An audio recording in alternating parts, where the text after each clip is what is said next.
So good afternoon, everyone. My name is Maeve Williams. I'm a project manager at CIRI, and today I have the great honor to introduce Dr. Rebecca Bakke, who will be presenting this webinar titled No Thanks Doc, Tools to Improve Difficult Conversations in the Medical Encounter.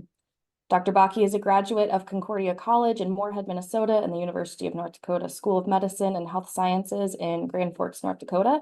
She completed her residency in general pediatrics at Nationwide Children's Hospital with the Ohio State University Medical Center in Columbus, Ohio. And she is currently a pediatrician at Sanford Children's Southwest Clinic in Fargo, North Dakota, and has been practicing for 13 years. Dr. Bakke, you can begin. All right, thank you for having me. Fun talk today about vaccines and basically how to have these communications with your patients in the office. So our three objectives today, we'll talk briefly about the history of vaccine hesitancy and the current state of ambivalence. We'll analyze strategies for addressing vaccine hesitancy with patients in the medical encounter. And hopefully we're working to just improve your confidence and comfort in addressing common vaccine concerns. So as everybody in really pediatrics and public health loves to say, vaccines are certainly victims of their own success. If you look at this nice chart that compares 20th century annual morbidity and current morbidity of all these vaccine preventable diseases, you can see what a massive impact vaccines have had. I mean, smallpox has been eliminated from the planet. There used to be around 29,000 cases per year. Measles used to be around 530,000 cases a year. Last year, we only had 47, which is up. I mean, for many years, we had 0 cases in this country, but still over a 99% reduction. Paralytic polio used to take 16,000 people a year, and it was, again, 0 last year for 100% reduction. So these were diseases that were very significant, of course, like a century ago, or depending on which disease that you're looking at. And right now, they're things that we typically don't see. I mean, I've been practicing, now I was listening to my bio, pretty soon I'm gonna have to adjust it, almost 14 years, not including residency. And I have only seen like a handful of these diseases, again, because of vaccines.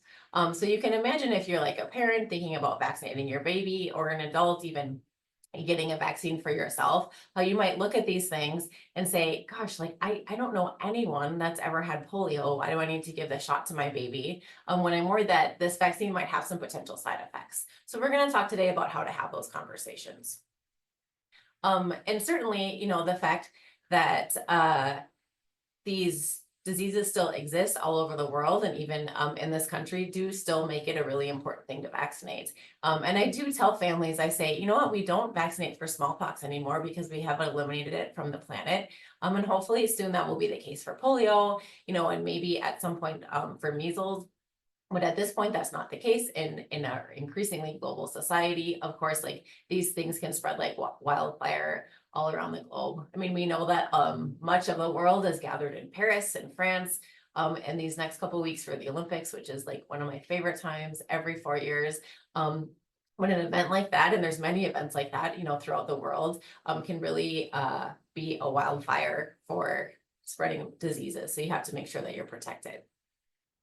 Now, the World Health Organization, back even in 2019, named vaccine hesitancy as one of the top 10 threats to global health. And again, I want to emphasize that was 2019. That was like pre-pandemic. And I think for me, or anyone that works in pediatrics or works in public health, people that give vaccines every day can tell you vaccine hesitancy has become more of an issue since the pandemic, unfortunately. But even so, vaccine hesitancy is not new. I mean, vaccine hesitancy has been around since the smallpox vaccine. You can see some of these old publications here in that picture on the front. People had a lot of fears that the smallpox vaccine, which came from cowpox, was going to actually like turn people into cows. We have this publication, 150 Reasons for Disobeying the Vaccination Law, that was published in the early 1800s. So really, since like the beginning of vaccines, people have been skeptical, have been hesitant, have been scared about them. And I think when you think about it, it's probably for a pretty good reason. I mean, when you think about what we do with vaccines in this country, you take, you know, usually like your perfectly healthy 2-month-old and to see me or another pediatrician or physician or somebody, and they're growing well, they're perfect. And we say, okay, now we're gonna, you know, hold her down and jab her in the thigh with a few needles. Like, Obviously, you're gonna have some questions about that. Most people are, and maybe some hesitance about that. So this is kind of really a natural response to really like a crazy thing that we do in this world. And again, vaccine hesitancy is not new. It's become more sophisticated, right? As our society has become more sophisticated, obviously the internet just makes all of this information and misinformation and disinformation a lot more accessible. So it's a challenge in a whole new way, I would say, in 2024, as opposed to in the early 1800s. And again, this has been going on sort of since the beginning of vaccines. The smallpox vaccine came out in the 1790s. In 1905, there was a Supreme Court case, Jacobson versus Massachusetts, in which a man argued that, you know, it was infringing on his personal freedoms to force a smallpox vaccination on him and his family. And the Supreme Court actually decided that, you know, in certain cases, the benefit of the public and the health and safety of the public is actually more important than an individual's personal freedoms. In 1982, there was a very famous at the time, like movie or documentary that came out called DPT, Vaccination Roulette, that made people really nervous about vaccinating their kids against diphtheria, pertussis, and tetanus. In 1998, we'll talk about this shortly. Andrew Wakefield falsely linked MMR vaccine to autism, and not coincidentally, in the early 2000s, we saw a major increase in measles outbreaks. It was kind of almost eliminated at that point. And then, of course, we've all lived through the pandemic in 2019 with the COVID-19 vaccine and all the controversy that allowed. Now, I'm going to switch forward and then we're going to go back.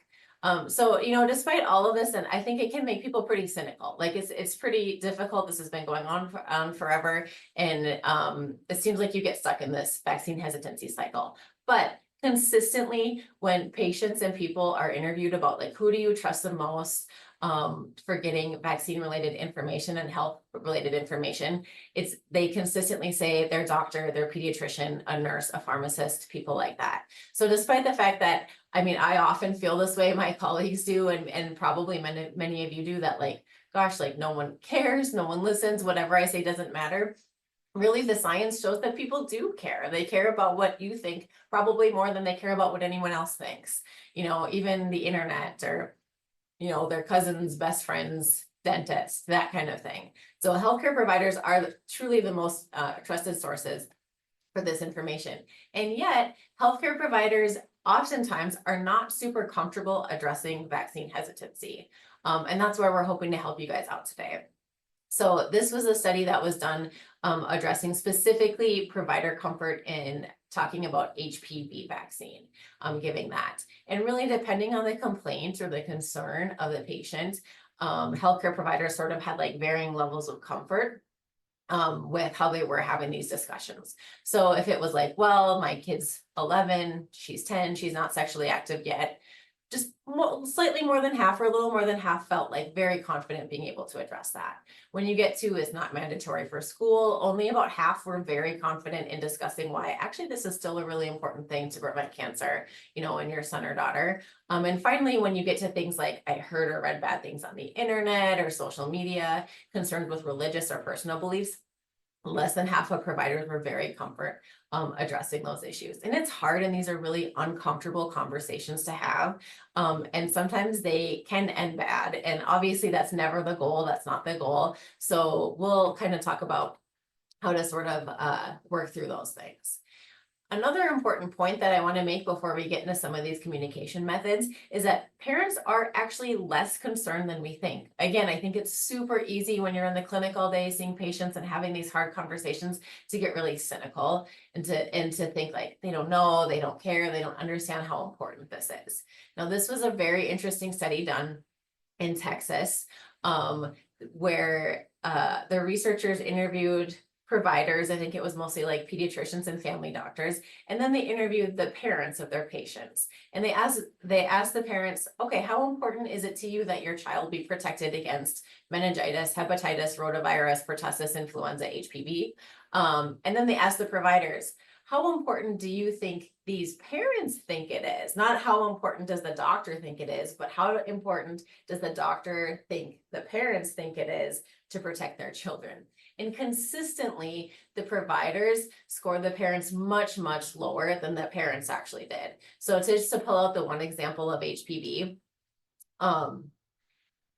providers predicted that on a scale of 0 to 10, parents would give it about a 5 in level of importance of protecting their children against HPV. And the parents actually rated it a 9.3. So they rated it super high. So again, I think an important point, and just to make things a little bit easier too, is that really most people do still think that vaccines are like important. They want to protect their children or themselves from deadly diseases. And most parents do vaccinate their kids. And just to bring this into North Dakota, looking at our kindergarten coverage rates for school required vaccines, I think you could look at this in two ways. I'm going to choose to look at it in a very optimistic way. Our rates are pretty good. They're above 90%. They've certainly come down in the last few years. But if you think 90 to 95% of kids starting kindergarten in our state are protected from all of these vaccine preventable diseases, that's pretty good. And likely that means that around that percentage of people that will come into your office or your public health clinic or things like that are hopefully going to be pretty easily convinced or easily agree that these vaccines are important. Now, that being said, over the last few years, really since the pandemic, since the 2021-2022 school year, we've had a really pretty significant increase in personal belief exemptions. And in North Dakota, it's very easy to get a vaccine exemption. I believe, well, certainly every state has a medical exemption. There's only a few states that don't have religious exemptions. And North Dakota is somewhat unique in that we also have a personal belief exemption. So really it's pretty much like about signing a piece of paper if you don't want to vaccinate your child before starting kindergarten. And in some counties, you see these pockets, and the Department of Health, I think, has like really interesting website, and you can go through like by school district and see the that vaccine uptake rates and things like that. And it's really interesting. And what you'll find if you really do a deep dive and waste a bunch of your time on this website, which I have definitely done in my life, you'll find that like in some counties, in some school districts, like the personal belief exemption is super high, or the medical exemption rate or the religious exemption rate is super high. So you do get these pockets of populations that decide to somehow get a medical exemption or a personal belief exemption, that kind of thing. And the reason that that's like a concern that's dangerous is if a kid, you know, goes to Europe or goes, you know, wherever overseas with their family and brings back measles to that school district, and there's a bunch of unvaccinated kids, things can spread pretty quickly. So I think one of the main points that I want to make today is just like, be not afraid. Like, you can do this, you can have these conversations, you can have these hard conversations. We're going to help get you the tools to do that. I think a few things that you can do, like one, an important thing is just to familiarize yourself with vaccine safety monitoring systems. I'm assuming that most people on this webinar are pretty comfortable with this and feel, you know, pretty assured that vaccines are safe. If you're not sure, or you maybe think they're safe, but you don't know how or why or how that happens, we, like at CIRI, we do have a presentation just on that, like talking about, you know, yes, vaccines are safe, and talking about the different monitoring systems. Be comfortable in responding to common vaccine concerns.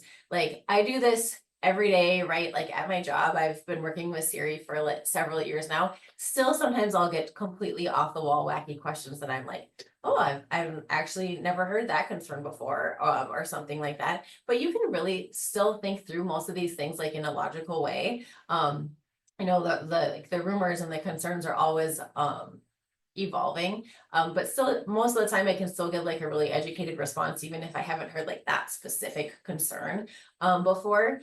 So you should be kind of comfortable responding to most of those, and really don't underestimate your expertise. They're coming to you for a reason. Like I said, like patients in general are trusting you if they're coming to you, and just like be confident in your knowledge. So there's a few different communication strategies that we're going to talk about to address vaccine hesitancy.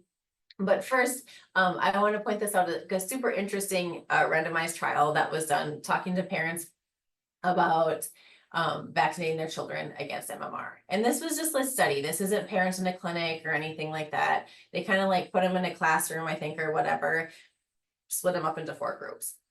One group, they gave some corrective information about, hey, this is why MMR does not cause autism. The second group, they said, we're gonna just tell you about some of the diseases that are prevented by MMR vaccine. So let me tell you about the horrors of measles and mumps and rubella, basically. In the third group, they gave pictures, much like the ones on the left side of the screen, of images of children with diseases that MMR vaccine prevents. And in the last group, they just gave them a narrative of a near-death experience, like a true story of an infant with measles. So if you kind of think through those, talking about why MMR doesn't cause autism, the text, the images, and the narrative, think about which one you think was most effective in improving vaccination rates for MMR. And the answer to this question, it's actually like a trick question, which I hate, but I think it's really effective. Like when you're having this conversation, is none of the above, like none of them worked. In fact, by giving parents information about why MMR vaccine does not cause autism, parents actually were less likely to want to vaccinate their kids. Showing pictures made them, for some reason, think that there is a vaccine autism link. And then the narrative actually made parents believe, you know what, I'm actually a little bit more worried about vaccine side effects than there was before. I don't know the psychology behind all of this. Like, I don't know why that happened, because it really, if you kind of look at the cause and effect thing, some of them don't even make sense. But that being said, sometimes like the things that we think are going to work aren't always going to work. And so we really kind of want to sort of lean on like some more evidence-based approaches. And there's ongoing studies, especially since COVID, there's a lot of studies done on some of the methods we're going to talk about in the future. And really, when you're talking about this, like one size fits all. So I want you to think about vaccine hesitancy as a spectrum, because it absolutely is, right? Like you go from green on the left all the way to red on the right. So the green patients are the patients that are highly motivated to vaccinate. They don't have a lot of resistance. You know, they're the ones that just kind of come in and say, yep, you know, whatever you recommend, we'll do that. You know, we'll do the normal schedule. Or I usually give the example of like, say with the flu vaccine, you're seeing a kid in like November for a cough, and you don't even have to offer them the vaccine because they've already gotten it or they've already scheduled it or whatever. So those patients, the other people that I would loop into that group are maybe new patients that you don't know. Like for me, that would be like new babies, especially like first babies of new families that I take care of, or just like a new patient otherwise that you have no reason to believe that they're hesitant. You're gonna use one communication technique with them. And we'll talk about that. And then for the more like yellow and red, the more hesitant, and then the extremely hesitant, we'll use a different technique. But first, we're going to talk about the presumptive technique. So there's really good evidence behind this one, okay? And it basically just means that you have to tell them what they need. You don't ask them what they want. And for this particular group of patients, which really is going to be the vast majority of patients, because research has shown that a strong provider recommendation is correlated with increased vaccine acceptance. So instead of saying, hey, are we doing shots today? Or what do you think? Do you want to get a flu shot? You say, it's September, he's due for his flu shot. We can get that at the end of his visit. Now, we're not trying to trick patients or anything like that, but you're making a strong recommendation, right? Like you're showing confidence and you're making this recommendation as you would make other medical recommendations.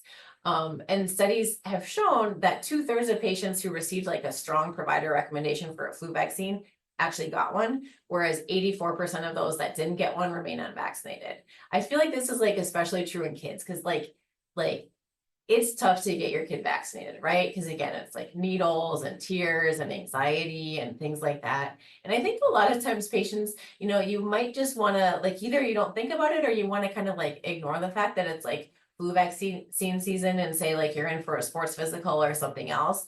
So if the doctor doesn't mention it, like you maybe aren't going to bring it up. But if the doctor says like, hey, you know, you're due for a flu vaccine today, you're probably a lot more likely to get your child vaccinated.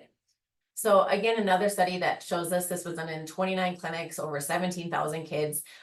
They took providers and split them into 3 groups. There was a control group that they did not intervene with. There was a group that they taught to have a conversation about HPV vaccine. And then there was a third group that they said, okay, we just want you to announce it. Just like tell them, hey, he's 11, you know, right now we give HPV vaccine even younger, 9 or 10, or you can, he's 9, he's due for his HPV vaccine today. the end.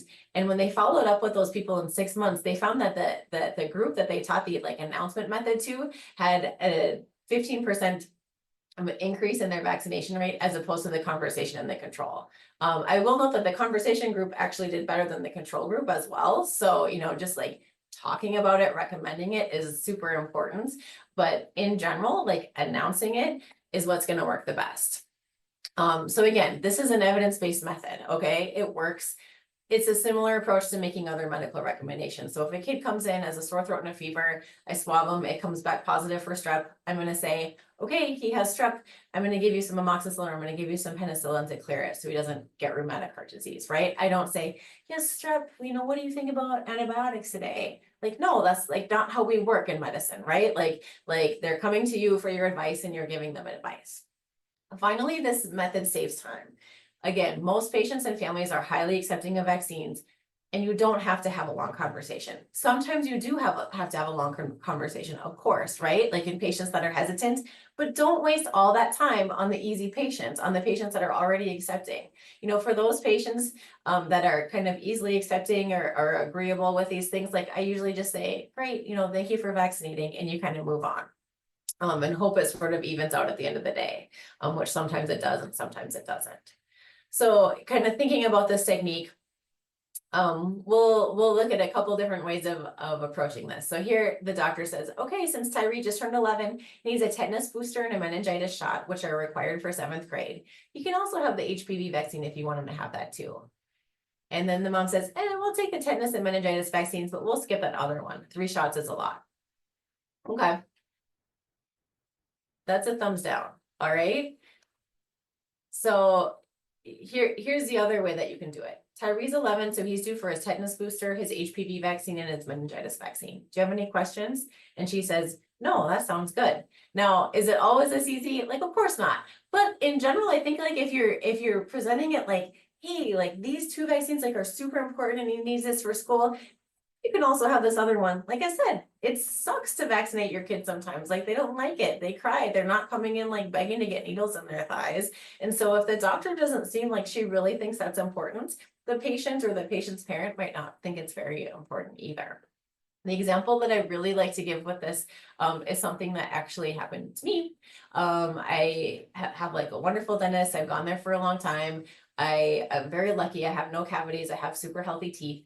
And for years I had this really lovely hygienist who at the end of my visit would say, hey, you can have the fluoride varnish if you want today. You don't have a lot of cavities and it's going to cost a little extra with your insurance doesn't cover it. But, if you want, we can do it. And actually for several years, I was like, oh, that's okay. I'll pass today. Despite the fact that my kids get fluoride varnish, we give it in the clinic. I don't have a problem with it. Then I got a new hygienist. And at the end of the visit, she said, I really recommend fluoride varnish for you today. It's true that your insurance doesn't cover it, but I think it will really help with your tooth sensitivity and preventing cavities. And I was like, absolutely. I'll get the fluoride varnish. So again, it was really all about how it was presented to me. And even me being a pretty educated person and understanding about teeth and cavities and things like that. My first one, it seemed like she didn't really think I needed to get it. And an extra $30 is an extra $30. And I was like, no, thanks. But when I knew my hygienist thought that it was important, or if my dentist would tell me that, I would absolutely get it. So what if it doesn't work, right? And this is not always going to work. Like I said, this ideally, is going to work in maybe I don't know what percentage of patients. I actually don't want to guess that, but it's going to work in most patients, but it's definitely not going to work all the time. So when you're talking more about the more hesitant people, the yellow to sort of red group, today we're going to talk about something called motivational interviewing, which many of you have probably heard of before. It's used a lot in healthcare in different settings, even encouraging patients to eat healthier, exercise, or quit smoking, or quit excessive, alcohol use, things like that. And it's based on sort of 4 tenets, partnership with the patients, acceptance, of their beliefs and feelings, compassion, and evocation. And there's actually a lot of studies kind of behind MI, which is what we call motivational interviewing, that shows that it can be a really effective way of communicating when ambivalence is present. And ambivalence is basically another word for hesitancy. Okay. And ambivalence is just like a really natural part of change, and it's a natural part of sort of like making hard or difficult decisions. And it's really important that we honor ambivalence. So like as an example of ambivalence, it's like, oh, I really should go work out today, but ugh, like I don't want to shower and get dressed again and like have a really rushed lunch hour, for example, or oof, I really should make that salad with all that lettuce I bought for dinner, but like this pizza is like so much more convenient. That kind of thing. Like we do this all the time, right? Like I want to, but I don't want to. And that's normal. Like it's very normal part of the change process to have sort of like coexisting but conflicting feelings about something. And so again, like if you're a parent, that might look like, I was vaccinated, I did fine, I don't want my kids to get these bad diseases, but yet it feels really bad, or my kid is crying and he doesn't want a shot today, or maybe like I don't want him to get head or neck cancer someday, but I've also heard some bad things on the internet about HPV vaccines, so I'm not really sure how I feel. That's ambivalence, okay? And that is normal. And I think it's really important to actually just sort of like recognize that with your patients, like, oh yeah, like you feel ambivalence, that makes a lot of sense. So the communication techniques that you can use in this case, open-ended questions. And again, I just want to be clear. You don't need to do this with every patient. This is with patients that you think are going to be ambivalent for some reason, like they've refused vaccines in the past, or looking at their history, or your nurse tells you whatever. Or they're asking you to have these conversations. So in general, I would start with an open-ended question, like, okay, you're not sure about HPV vaccine today. What worries you? And that's also going to kind of get to the bottom of it, because like, is the worry that it causes infertility or cancer or something like that, or is the worry like, I promised him only 2 shots today and now you're telling me I need 3 and I don't want to go back on my word. Completely different conversation that you have to have, right? So you have to get to the bottom of it. Then you reflect back based on what the patient tells you. Okay, so you're really worried about the ingredients in the vaccines. Is that okay? Reflecting back is a good communication technique in all areas of your life, right? Because it shows the person that you're really listening, and you're making sure that you're listening accurately and that you're understanding what they're saying. And then, like I've been saying in the last couple of slides, honoring ambivalence. Okay, so you don't want her to get cervical cancer, but you're also worried about the long-term effects of the vaccine. Is that right? Yeah, a lot of patients feel that way. I think that makes sense. And then asking permission to share. So can I share some information that I think might ease your mind? Can I tell you why I don't think long-term effects from that vaccine should be a big concern of yours? That kind of thing. Asking permission to share is something that I have kind of had to practice since I was trained in this technique, because I don't know, I guess I just feel like when my patients come in, they want my advice. But I have learned that they don't always want my advice, number one. And if I'm giving advice when they don't want my advice, it kind of causes like some friction in the relationship and can cause some problems long term. And again, it also saves me time, because I can go talk on and on and on. And if they don't want to listen to what I have to say, then I guess I have to respect that. Making a personal recommendation is also something that is like congruent with an MI communication strategy. So like I have, like, this is real, I have 4 kids, and I get this question a lot. And even when I don't, like, I'll just tell people like, you know what, and this is true, like my daughter got her HPV vaccine last week. My older 2 are fully vaccinated. My younger one will get it when he's old enough, like that kind of thing. Like I recommend it to all of my patients. A lot of times in my experience as a pediatrician, people actually don't want to hear so much like about the science and the studies or whatever. They just want to make sure, like, would you do this for your kid? And if I would, then they feel more comfortable doing it for their own.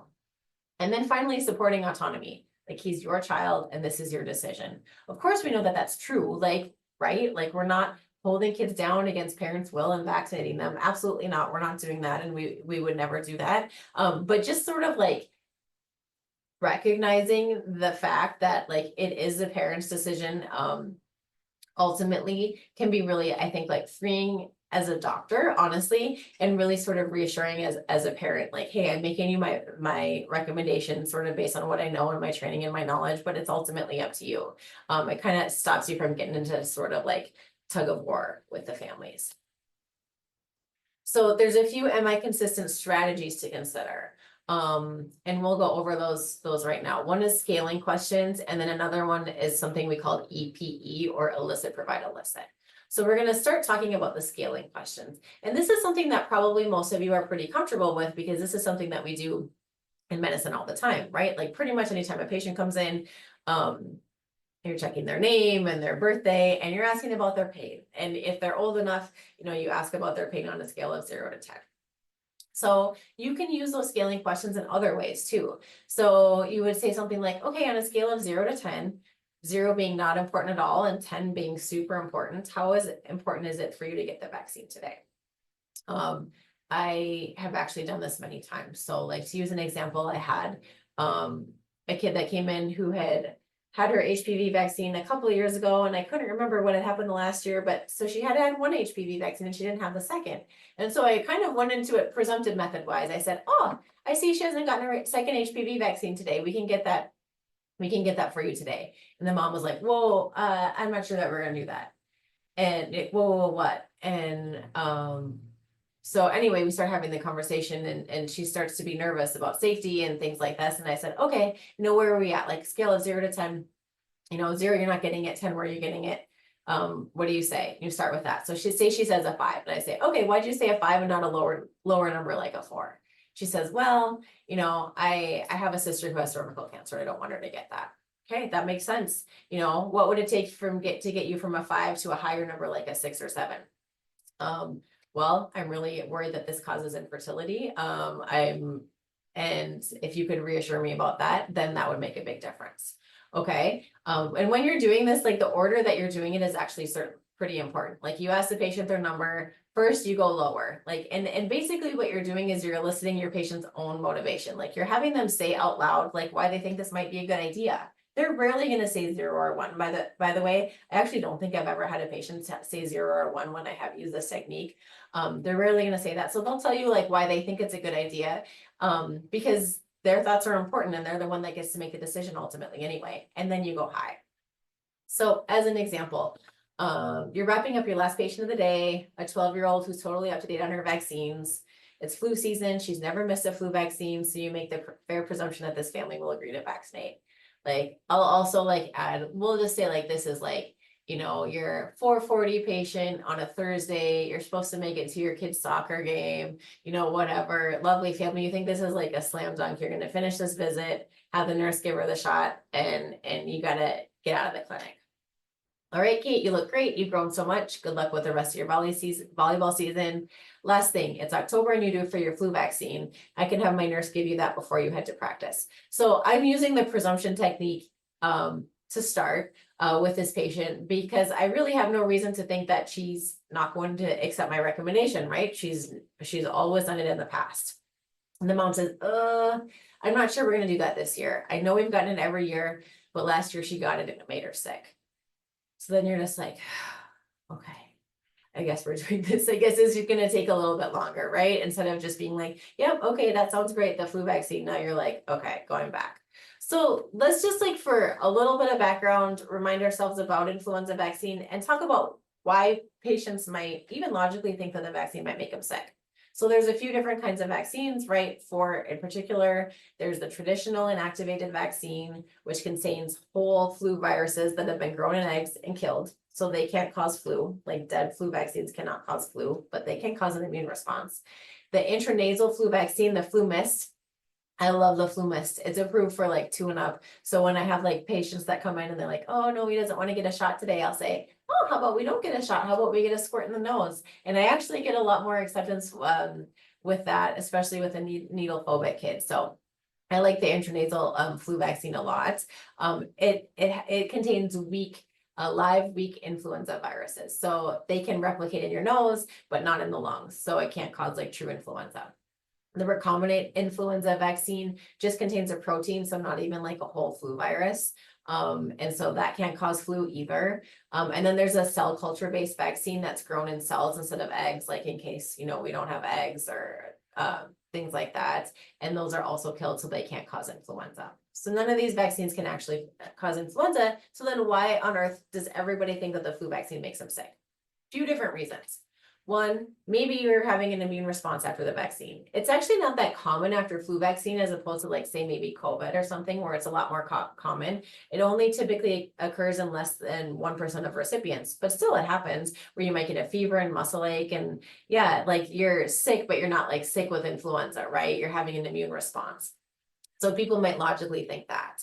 Also, like the flu vaccine, all vaccines take 1 to 2 weeks to reach peak protection. So it's possible you were like that Kate was exposed to a flu yesterday at volleyball practice. Maybe she says yes to her shot today and she gets it, but it takes a while for the body to produce antibodies and she'll already have influenza by the time it'd be working. This is a big one. I think this is where most patients kind of get confused is it only prevents influenza and we're giving flu vaccine usually starting in like September, October, November. And everybody that works like, especially in peds, but I think in the adult world knows that winter, there's a million viruses going around in winter, especially respiratory viruses, influenza being one of them, COVID, but there's lots of them that could be mistaken for influenza. So maybe you think that the flu vaccine, gave you the flu, but the flu vaccine maybe protected you from the flu, and you still got COVID or you still got rhinovirus or something else. And then the effectiveness varies. And I think we have to be fair about this. Like our flu vaccine effectiveness is not as great as our other vaccines. It's somewhere between 40 and 60%. It depends on the strain. It depends on the age of the recipient, things like that. But you know what is the best thing that we have right now? And there's a lot of other things that aren't 100% effective, like seatbelts. I tell patients to wear seatbelts all the time, but I never say, will 100% prevent you from dying in a car crash, because that's not true. But I think people logically know it makes you a lot less likely from dying in a car crash, right? Same with bike helmets, condoms, hand washing. None of those things are really 100% effective, but in general, people think that it should be done because it's really the best that we have. So going back to the case. So you're worried that the vaccine might make Kate sick, but you have had her vaccinated against flu in the past. Okay, so tell me on a scale of 0 to 10, 10 being you'll get the vaccine today, 0 being you definitely won't. How important is it to you that she get the vaccine today? Oh, I would say a 4. Okay, so you're pretty unsure. That's fair. Why did you say 4 and not 2 or 3? Well, my dad just started chemotherapy and we see him a lot. I really don't want Kate to get him sick, especially now. Oh my gosh, I'm so sorry to hear about your dad. I can understand why you would not want him to get sick. What made you say 4 and not like a 5 or a 6? Well, she was just sick constantly last year, and I think it was from that shot. Plus, she has a volleyball game tonight, and I don't want her to be sore. Okay, so if I could assure you that the shot will make her sick, and we can talk about how to handle any soreness from the vaccine, might you be ready to get her vaccinated today? Maybe. Can I share some ideas? Sure. So you can see, the doctor showing empathy, like, of course, like as any human would or should, about the dad. She's sort of repeating what she said, like, okay, if I could talk to you about, and asking permission also, like, can I share some ideas? Sure, that kind of thing. The hard thing for me is if you say, can I share some ideas? And they say no, then really you should keep your mouth shut, but it's hard to do. All right. So that was the scaling questions method for motivational interviewing or MI. Now we're going to switch to just like a slightly different method called EPE or elicit, provide, elicit. And this is just a different way or different method that you can use to share information and advice with your patients. So elicit, provide, elicit. Elicit is you're eliciting knowledge and their needs for the patient. This is kind of where your open-ended questions come in. Question with empathy. So what are your concerns? Like, what have you heard? What do you need to know about this vaccine or about whatever? Again, these methods can be used for lots of health behaviors. The P is for provide. Providing information after asking permission. Try to stay neutral, validate feelings, and debunk myths without reinforcing them. I think it's really important that you're not making your patient feel stupid or dumb, or a lot of people say like an anti-vaxxer for asking questions, right? I mean, and I always try to like overdo this. I didn't do this really in my practice, but I do it now. Like, oh yeah, that makes sense that you'd be worried about that. Or I hear that a lot, or, you want to normalize that because you need your patient to be able to like ask you these questions and use you as a resource, not only when you're talking about vaccines, when you're talking about a plethora of health information, and you just want it to be as pleasant of a conversation as you can. I do want to add that sometimes asking permission is implied. So you don't always have to, like, if they say, well, what do you think? Or what do you do with your kids? You don't need to say, can I tell you what I do with your kids, you know, or like, can I tell you what I think? Like, if they're asking permission, you know, just go for it. And then at the end, you elicit their response. Like you say, okay, what are your thoughts on that? Like, what do you think? Would that work for you or not? That kind of thing. So again, asking them what they think, what their needs are, what their concerns are, providing information with permission, and then eliciting their response. And I think if you have like, are you able to do this effectively, which is not always possible, you know, if they're not cooperating or they're not interested in having the conversation. But if you're able to do it effectively, like you can get better at it with time, you know, especially if they're actually giving you feedback, like, yeah, I don't believe you on that, or I'm not sure about this or that. You can maybe get better the next time with the next patient. So, and it's important to elicit the main concern, right? For a couple different reasons, because we don't need to be talking about a bunch of different things if they have one specific concern. And it's saving time just to address what they're really worried about. So if you're talking about like chickenpox vaccine, oh, I don't want my kid to get that. That could mean a bunch of different things. My kid has already had chickenpox. And if that's actually true, if they actually have, then maybe they actually don't need the vaccine, right? I don't think chickenpox is that bad. Okay, you can talk about that. I'm pregnant and I'm not sure about my child getting a live vaccine. So again, just a no, or just like, we're not doing that can mean a lot of different things. Same with COVID vaccine. I don't think this vaccine is safe. Could mean I'm worried about infertility. I'm worried about myocarditis. I'm worried that it didn't complete the usual clinical trials. I'm concerned about the ingredients, that kind of thing. And depending on the concern, you're just going to address it in very different ways. All right, we'll move on to another case. The nurse just told me Johnny's due for his MMR shot today. I don't think I want him to have that. All right, you have concerns about the MMR vaccine. What is worrying you? I'm worried the vaccine might cause autism. My cousin's son has autism and he was perfectly healthy before he got his MMR vaccine. I know doctors think there's no link, but a lot of my moms in my Facebook parenting group have said the same thing. I just don't think it's worth the risk.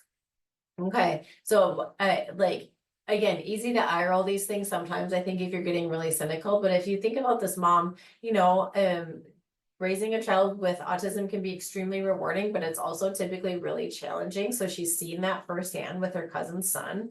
I'm just going to assume she's never seen anyone with measles, mumps, or rubella.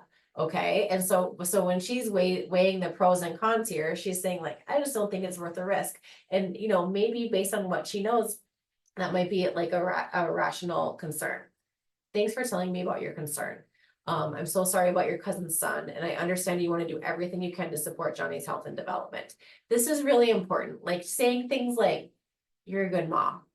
And you can only say that if you can be sincere, which really most of the time, like I can say that and being like 100% sincere. You're a good mom, you're a good dad. I know you want what's best for them. Kind of validating patients in that way. Like, even if you feel that, you have to say it, right? And that just like sort of helps with the relationship part of this. Since I give vaccines every day and have a number of children with autism in my practice, I have read a lot about this. May I share some additional information with you? So again, he's showing empathy, you know, he's validating her fears and concerns. And he's really normalizing her ambivalence, right? Like, I get it. Like, you want to do anything you can to support his health and development. So she doesn't want him, you know, to have autism, but she probably doesn't want him to have measles either, right? And then he's asking for permission before sharing. So some of you are maybe super familiar with like the whole Wakefield thing. Some of you may be less familiar. We're just going to go over it briefly because it's sort of like, we can't put the genie back in the bottle. This is like a rumor that will never die, I'm afraid. So in 1998, Andrew Wakefield and his colleagues published a case series, not really a study, but a case series in the Lancet, hypothesizing that MMR vaccine can predispose kids to autism. And his hypothesis was that MMR vaccine causes intestinal damage, and then proteins from the vaccine get into the bloodstream through the intestines and cause brain damage that leads to autism. Now, there's way more problems with the study than I can actually just like list on one slide, and we don't have the time to go through them, but this was a very problematic paper. It was a case series, there was no control group, which sometimes is okay, but it definitely is not enough to say like, yes, this actually causes that. He didn't get IRB approval. Several of the kids that he said had autism actually didn't. A big one was that results were falsified. Like in 9 of the kids, the pathology report actually just said unremarkable, but they changed it to non-specific colitis, like to make it look like something actually happened. kids were referred by anti-vaccine groups. And Wakefield actually had a patent pending for a vaccine to prevent the MMR vaccine, like to split them up into like measles, a separate measles vaccine, and he didn't disclose that. And so that's obviously a huge conflict of interest. Most importantly, honestly, his results are not replicable. Like other people have tried to see if they can find the same thing in a different lab, in a different study, and they haven't been able to find that. And since then, there's been like tons and tons and tons of research on this with literally millions of children that have shown no link between MMR vaccine and autism. And now we know a lot more about autism too, and we know a lot more about why that develops. But anyway, that's a lot to talk about, right? That's like a lot to talk about with a family in a clinic visit. But I think you gotta try, I think you gotta do your best. So it's a long conversation. Okay, there was a publication that suggested a link between autism and MMR vaccine that was based on a study of 12 kids in 1998. I bring up the 12 kids thing a lot because it's just not a very big N, right? It's not a very big number. There was lots of problems with the paper that led it to be retracted, and the doctor that wrote it lost his medical license. Since then, there's been lots more studies on millions of kids that have not found any link between autism and an MMR vaccine. My own kids got the MMR vaccine because I'm confident that the benefits of the vaccine outweigh the risks. That said, this is your child and your decision. What are your thoughts? So he's debunking the link, he's providing personal anecdotes, and he's really supporting the patient's autonomy. And then asking her response after providing the information. So again, this is a big one. I think it's nice to have in your back pocket, just like some other resources so that you can give people to, like, hey, look at this website, or, read this or that, if they're not sure about it on that day. All right, we'll move into our last big case. This is another just wonderful classic pediatric case. All right, case number 3, it's a 2-month-old in your office. Jack looks great. He's growing and developing perfectly. You're doing a fantastic job. Since he's 2 months old, he's due for his first set of vaccines today. That means 3 shots in his legs and 1 vaccine that's a drink that he will take by mouth. Do you have any questions? 3 shots is a lot. I'm not anti-vax, but I don't want to do them all today. It sounds like too much for his little body. Can we do the most important one today, and I'll come back every few weeks for the other ones? This is a super common request, right? Like super duper common. And let's just talk about why that's not a good idea. And again, I do want to point out with this doctor, she does start with the presumptive method, right? She's like, he's due for these shots. This is what they are. And she doesn't name the shots. I typically don't name the shots either, unless the patient asks me, then I will. Because I think I just have found that people don't really care for the most part. But do you have any questions? So too many too soon is a super legitimate, very common concern that patients and families have about vaccines, because we do vaccinate against a lot more diseases now than we did, 40, 50, 60 years ago. Now, remember, when babies are born, they leave the sterile environment of the womb and are exposed to like literally thousands of different bacteria and organisms within minutes. But this is like a really natural process, birth, right? And like a healthy baby's immune system is really equipped to handle multiple challenges at once. And importantly, the immune response isn't dependent on the number of shots a kid receives, but the number of antigens in the vaccine. And what an antigen is a substance that elicits an immune response inside the body. So it'd be like a protein or a sugar that causes the body recognizes as foreign, and produces antibodies against it. So if we look at the vaccine schedules through time, prior to 1960, we had 1 shot. That's it, 1 shot, and that was smallpox. The number of antigens in the smallpox vaccine was 200. Fast forward to 1980, we're not vaccinating against smallpox anymore, but we are vaccinating against diphtheria, tetanus, pertussis, polio, measles, mumps, and rubella. Just those shots, the antigenic exposure was over 3,000, okay, 3,041. Fast forward to 2021, where we're vaccinating against the same things as 1980, plus a bunch of other ones. And the number of antigens in the vaccines of our current schedule is only between 149 and 157. So even though we're protecting kids against a lot more diseases, the antigenic load, like the stress on the immune system, is actually less. And a big reason for that difference between the 1980 and the 2021 vaccine is we used to do a whole cell pertussis vaccine like the DTP, and now we do the DTaP, which is the acellular pertussis vaccine, which is just like less clunky and less of a stress to the immune system. So the big problems with spacing out vaccines, the biggest problem is that it leaves babies and children vulnerable for a longer period of time. Vaccine errors are more likely when you're kind of messing with the schedule. More appointments are easy to miss. They can overwhelm the healthcare system. More school missed for kids, more work missed for parents. More clinic visits means like you're sitting in my waiting room with a bunch of coughing, snotty kids, and you're more likely to get sick. And then multiple appointments can actually be more stressful for kids. And on the right, there is a study that looked at infant cortisol responses after shots, and cortisol is a stress hormone, and they basically have the same cortisol response after 2 shots as they did after 1. So they weren't more stressed out by more shots, they were equally stressed out because they're getting shots. And I talk to parents about that a lot. Like, you know what, it's stressful no matter what. I don't think that 3 shots is actually that much more stressful than 1. But if you're bringing your kid in, once a week for 3 weeks or something, it kind of spreads the stress out. So how do you talk to the family about this? It is a lot of shots, like I get it. And certainly having concerns does not make you anti-vax. I want you to feel comfortable with whatever decision you make, so these conversations are important. Can we talk about why I would recommend getting all the vaccines today instead of spreading them out? And mom says, sure. So we give all these vaccines at a young age because we want to protect Jack as soon as possible from the diseases that can cause serious illness or death. Spacing them out will leave him vulnerable for longer. Even though it is a lot of shots, science has advanced so much that the stress on his immune system is actually less than it was when the only vaccine we gave was a smallpox vaccine. There's really no medication that's better studied than these childhood vaccines. We take safety very seriously since we are giving them to young, healthy patients. Does that make sense? And what other questions do you have? I put this in a big paragraph blog just to make it easier for the presentation. But again, obviously you could kind of split up these conversations and check in with the patient in between. No, that makes sense. I guess we can do them all today. I'm just really nervous because I don't want to cause him pain and I don't want him to be sick tonight with a fever or something. Like, of course you don't. I don't want him to be miserable either. I do have some ideas on how we can keep him as comfortable as possible, both while he's getting his vaccine and later tonight. Should we talk about that?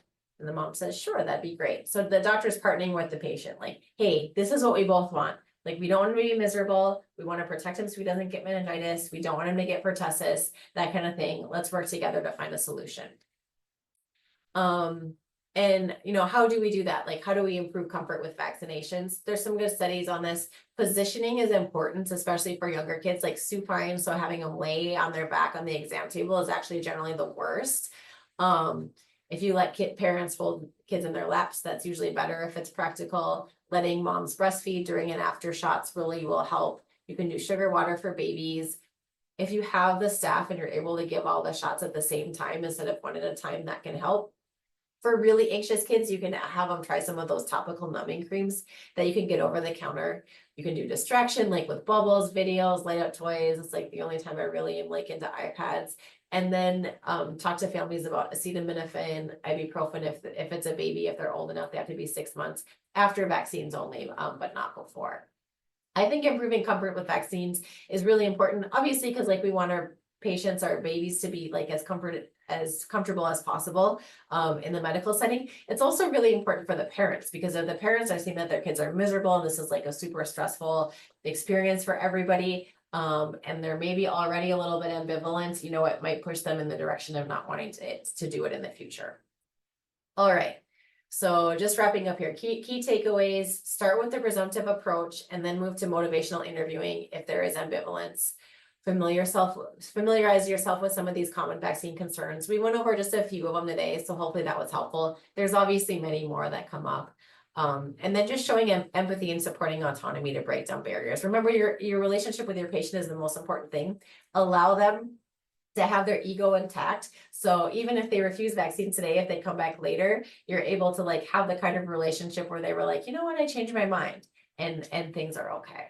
So we'll go ahead and ask some questions. Please feel free to throw them in the Q&A as we're going through these, but we have one in here, Dr. Bakke. So do you have any conversations with parents to vaccinate themselves, and how would you go about those conversations?